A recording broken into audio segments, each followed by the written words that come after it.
maybe right in here.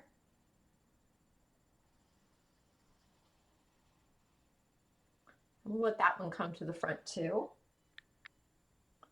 And then some nice limbs for this one. I'm trying to make limbs, but also not give you just the back of my head, because that's not very interesting.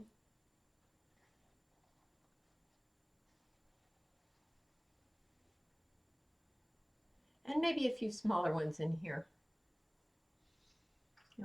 Let me get a little bit more water on there so we don't get the brush too dry. And however many that you want to put in here, you'll be able to add as many trees as you want here. And you can have add a little bit of the lavender if you want, and it will make the trees look just a little further back into the background here.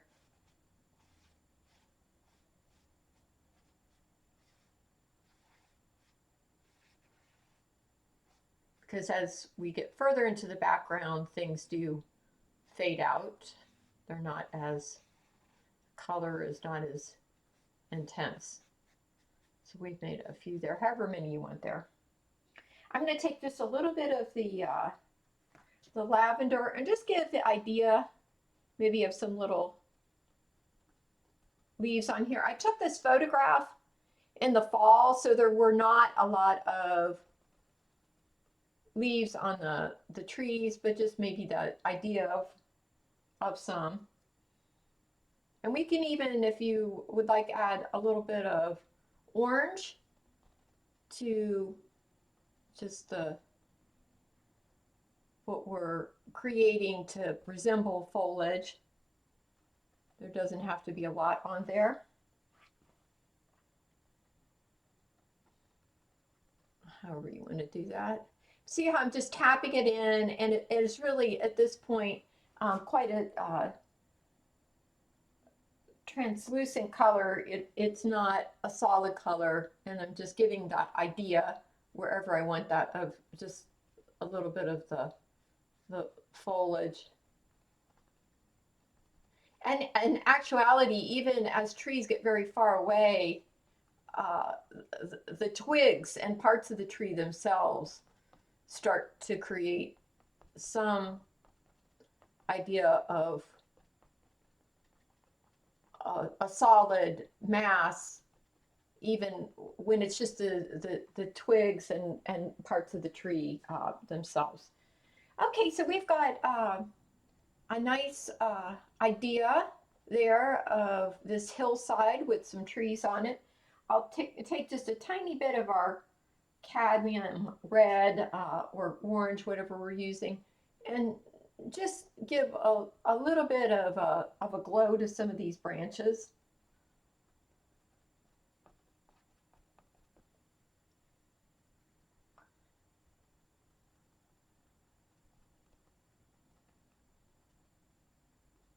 It's like the sunset is just, it's just warming those up a little bit. There we go. All right, let's go on down now and start to create the purple base for our tall trees that are going to be over here. And I've got this orange on my brush, so I'm just going to wash a little bit of that off and grab some more purple. And then I started to fill this in, so I'll go back to what I was doing here. We're just going to fill this in down here. And we're going to follow the contour of this hill that we're creating as we paint it. There we go. So however you want to do that. I like seeing the brush strokes actually in the paint. I think that adds to the interest. Maybe makes it look like there's gnarly sort of roots there.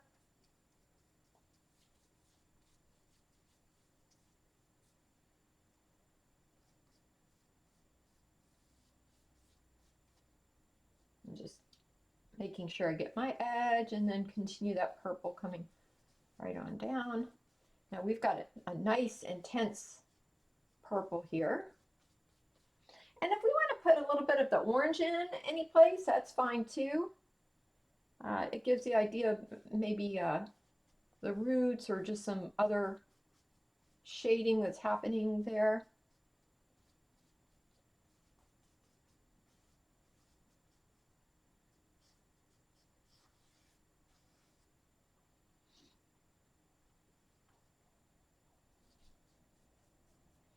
All right, so now we have the base for our tree. And again, we want to make sure before that we start pulling our trees down that we have a moist brush, but we absolutely do not want it runny. So moist, but not runny.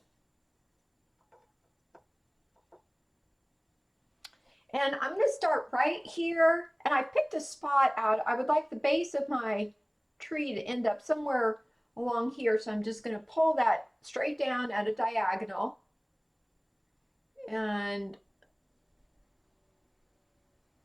it takes a bit of courage the first time that you do that to think about pulling something all the way down like that, because at least what goes through my mind is, ooh, if I don't get this perfect, then I might have messed up my painting, and I already had so much done on it. But in actuality, you can always come back and touch it up, so we're not going to worry about that.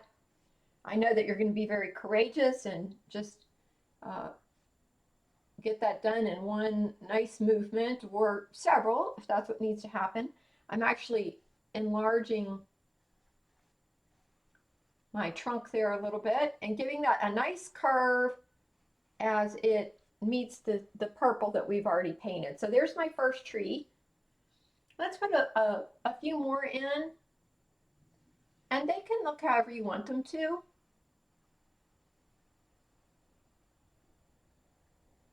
Right on down into the purple home that we created for them. And again, we'll have to give these a second coat. At least on mine, I'm seeing the yellow come through just a little bit on the tree trunk, so I'll give that another coat. But do you see how this looks like it's really in the background now? The color is not as intense, and we have this intense color up front.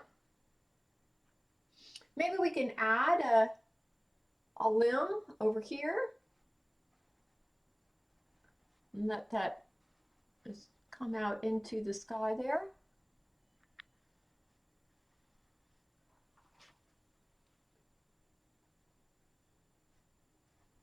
And it can be gnarly if we want it to be. Let's add maybe a little baby tree over here.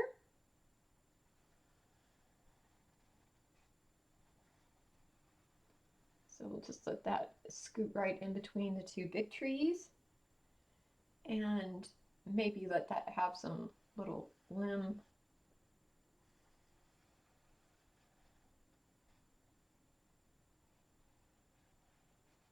Little limbs that are growing out here.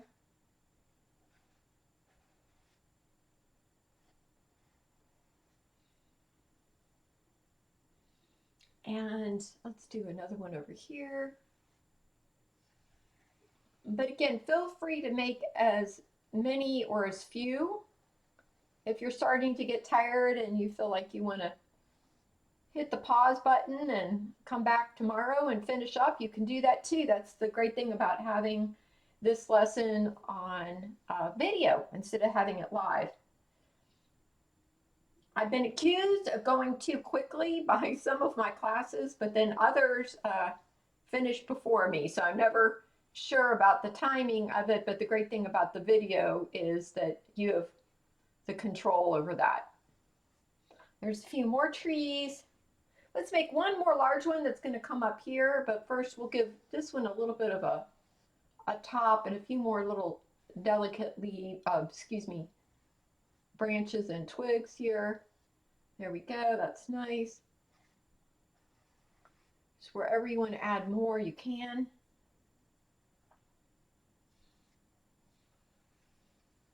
And we'll let this one just live right at the edge here.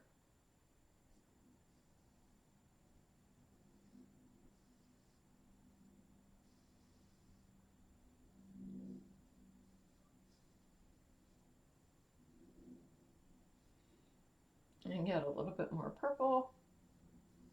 There we go. And we finished that one off. So it's looking pretty good now. It's time to move to our smaller brush and put our friendly little heron in over here. But before we do that, let's just get the idea of some shadow down here in the water. So I've got a bit of the purple, and I've also got some lavender here. And however you want to do this is absolutely fine. Just kind of back and forth and, you know, create the idea of some reflection from our shoreline here into our water.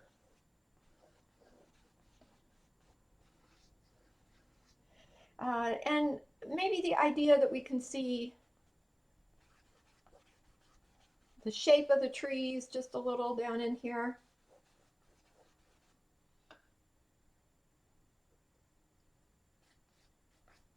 We know we've got a little hill over here, so maybe we can make that look like it comes up into a hill.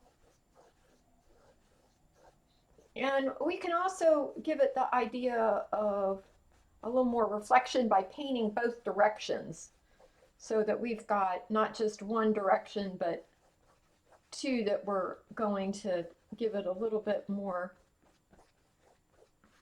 feeling of a reflection.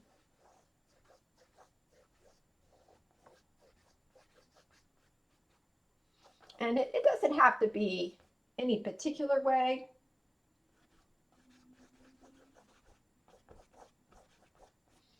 But we will take some of the dark purple paint and then just kind of make the idea of these big trees reflected in the water.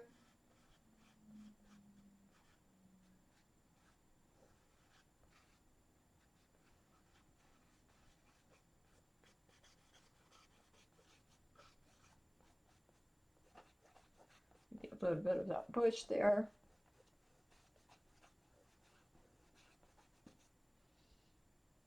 And this big old tree here.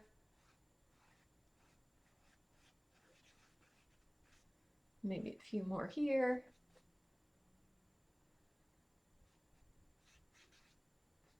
And on here.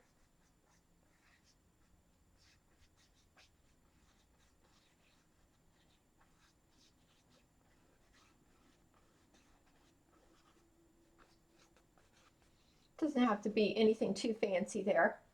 All right, I'm going to get a smaller brush now, and if you want to use a pencil, that's absolutely fine.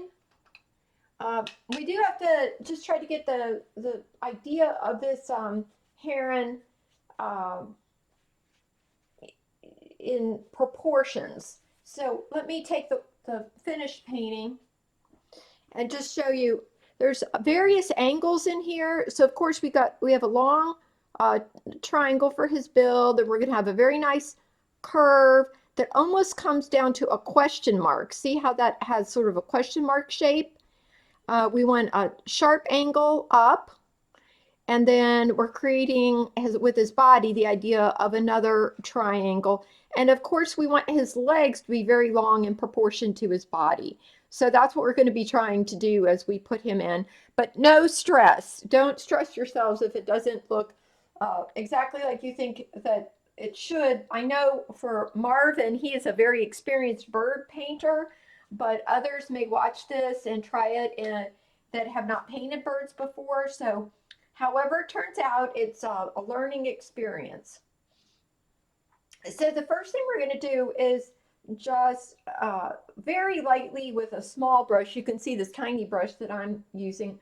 We're going to create a just very delicate little leg here for Mr. Heron. And he's got kind of a little bulbous knee, so we want to make sure we get that in. And then just the idea of coming over here into the water. We don't want too much separation between his legs.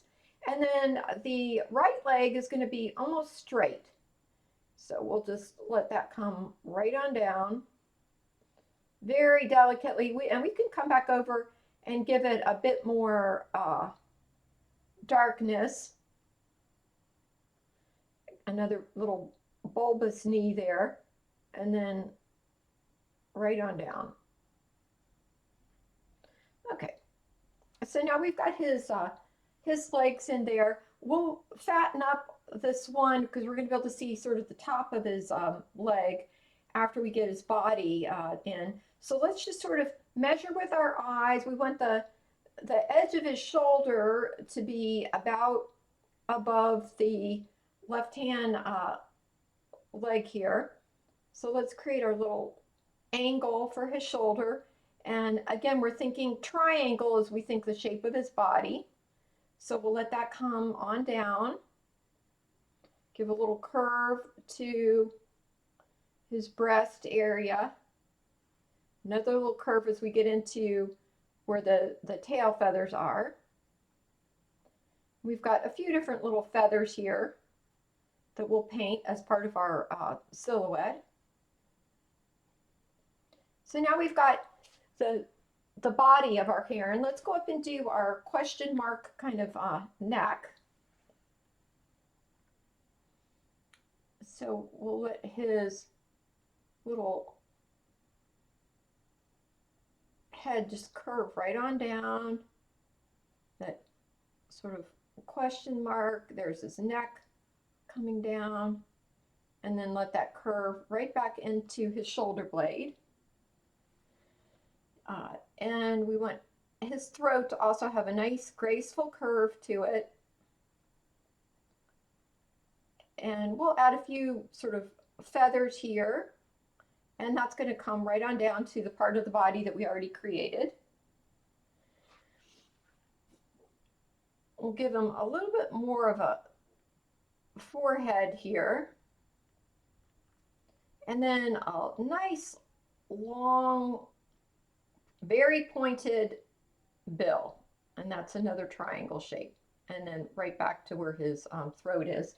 He has this wonderful sort of comb, these feathers that stick out. So we'll include those. And they look a bit like antennae, don't they? So we've got one of those. And then we'll put another little feather over on the other side. There we go. So now we have our little heron outlined very faintly, but he is going to darken right up as we start to put our purple in. And now we can just fill him in. It's just like doing a coloring book. We're just going to take that silhouette that we created and we're just going to start to fill him in with whatever the tiniest brush that you have. And our dark purple paint. And we'll just follow his little silhouette on down. He's starting to come alive there. I have to tell you, when I was doing the sample, I was sitting down while I painted him because I just got a state of your hand. And just between you and I watched some TV while I was painting this heron before, but I can do it standing up too. I think that sitting down while you do it, though, is a good idea because you can steady your arm a little. And I can feel that I'm trying to keep my hand nice and steady. There we go. Getting him nice and filled in. His beautiful silhouette.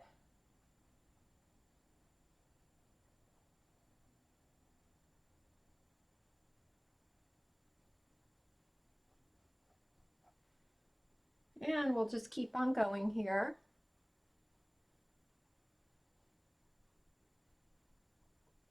And if you feel like he needs to be darker, you can always come back the next day and darken him in just a little bit.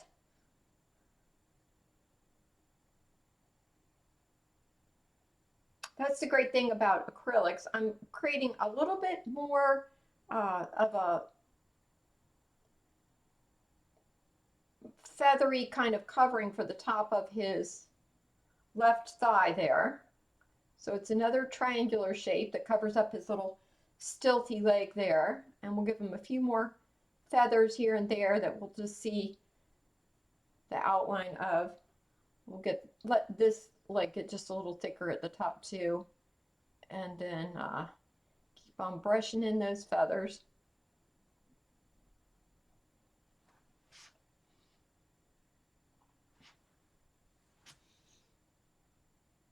Go along his little back here. The great thing is if there's any place where it does come out looking a little less smooth, well, he has feathers, so we're not going to worry about that.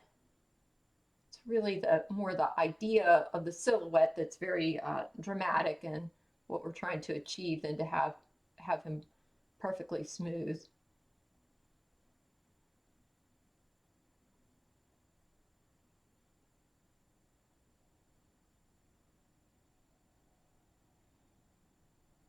There we go. So we've got Mr.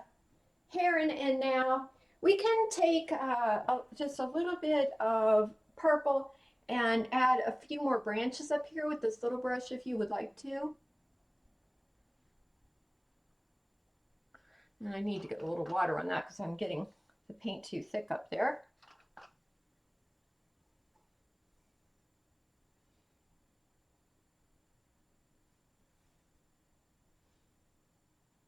So just wherever you want, a few more little branches. And they don't even have to touch if you don't want them to. Just the idea of some more branches there.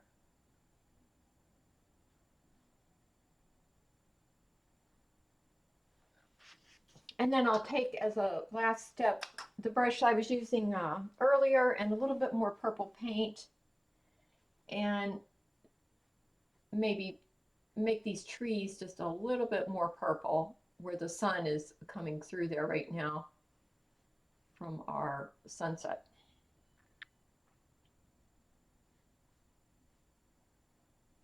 It was great painting with you this afternoon, and I hope that you enjoy this a lot. I would love to see some finished products. So maybe when we're able to be together as a group again, you can bring your paintings if you do this painting and you can show me. Maybe your friend Janet will do a painting too. I know she started painting, and your friend Bernard does some painting. So it'll be a lot of fun to see what you come up with. Okay, well, I think that we can call this one finished, and I hope that you've enjoyed it, our little heron painting, and I hope everyone is staying healthy and safe. I'll hold it up so you can see how mine turned out, and I can't wait to see what yours look like. Take care, everyone. All my friends at the Hermitage, John, if he's there, and Marvin, and everyone else, have a blessed day, and I hope that you enjoyed the painting. Take care. Bye-bye.